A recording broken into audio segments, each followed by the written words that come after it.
Hi, welcome back to the vlog. Thanks for coming back or stumbling across it for the first time. I thought kind of a good place to start would be with a Q&A. So I flung a question box up on my Instagram page, which is just here, and you guys actually did really well and asked me some questions. So I was kind of not expecting that, but you did, which means, you know, I can make this video now, so that's good. I suggest you guys grab a cup of tea, sit back, and we'll get cracking.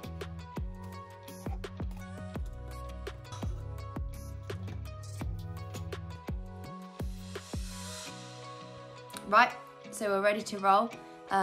Firstly, comment below how you take your tea, because, you know, there are many varying opinions on this, and I go black, no sugar, and I think that's a little bit rogue.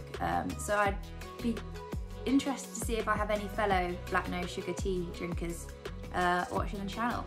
Let's get cracking.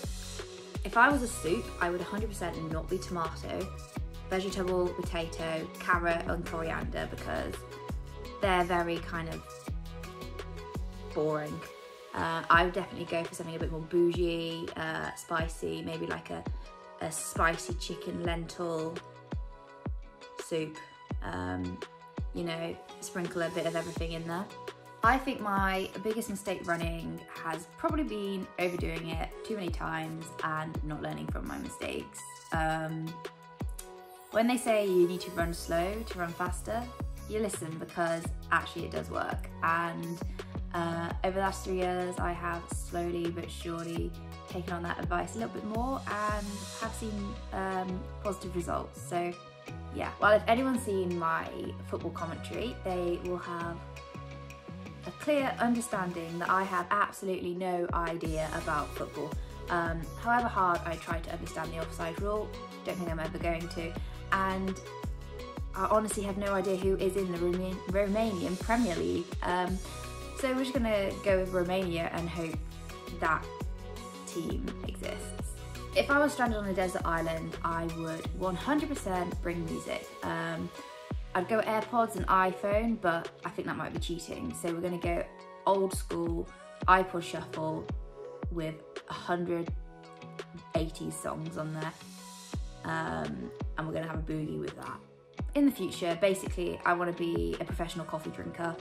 So that would be the dream, but in a more realistic life, I think a career and a future that I enjoy. I am also a student and I have to write essays and think about dissertations,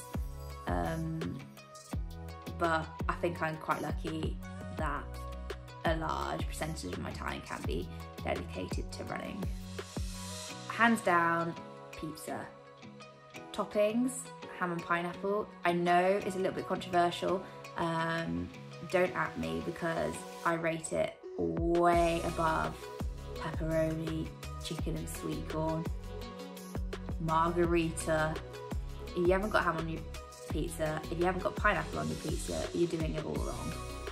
I'm just gonna answer this with yes and leave it there, because I don't really want to entail any sort of domestic arguments. If you haven't practiced how you're going to break the tape pose in the mirror, because breaking the tape really is like the pose you practice in the mirror, and to actually be able to do it in real life is pretty cool, and it kind of does summarize and combine all the hard work, effort, energy and time you put into training, and it does really make it worth it. My legs are feeling good. If you can figure out where that phrase has come from, comment down below, because I've watched multiple listened to multiple podcasts with this guy, and it is always a question. But yeah, legs are feeling good. Number one, consistency is key. You are way better off taking a day off than taking a week off.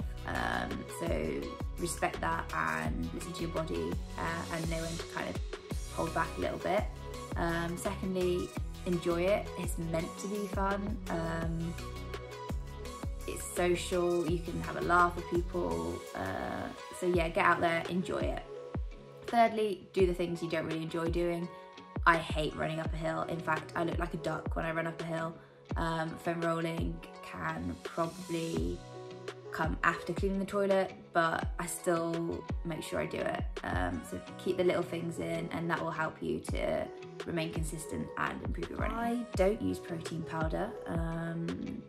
I kind of have a fear that it's going to make me into some sort of like macho muscly person, and I'd have to then go into that part of a gym and lift heavy weights. But I do make sure I refuel with food sources that are protein based. My biggest dream athletically is to go to a tattoo parlour and get the Olympic rings tattooed onto my ankle. So in order for that to happen, I need to make the Olympics. So I think that is my biggest dream. Welsh cakes. You can't beat one of these with a little bit of butter waxed on the top. My favourite hooker would have to be the Clifton 7. It's time to fly! Plenty of cushioning, gets you through loads of miles, and I wear them on all my easy runs. Thanks to 2020 being the worst year of the world, I haven't actually got any competitions planned for the foreseeable future. It's all about kind of seeing what pops up, and if it kind of fits what I want to do, hopefully get a place on the start line somewhere, but COVID is kind of making that a little bit challenging at the moment. I usually think about my ham and pineapple pizza. You know, if I don't finish the race, I am not getting ham and pineapple. I'm probably going to get margarita, and that is going to be soul destroying. So definitely thinking about that. But I'm also thinking about the hard work I put in, and the fact that I am probably capable of doing this, and it's a mind over matter thing. Oh. Wow. I mean, I was a A-level textile student at school, so I could probably sew a cushion together. Erin, I wake up every morning and think about how much you inspire me. So thank you so much for just coming into my life and giving me the inspiration I need to achieve my goals. That is okay to not be okay, and it is literally like riding a wave. Some days you're going to be so on it, you're going to get up, you're going to run, you're going to do your core, you're going to clean, cook, you're going to feel fantastic, and then the next day you're going to be waking up and feeling like you're in a hole somewhere and the world is black and it is crap. But it's okay to kind of feel those emotions and ride with them. And also physical activity is a great way to let off a little bit of steam. Fitness is key.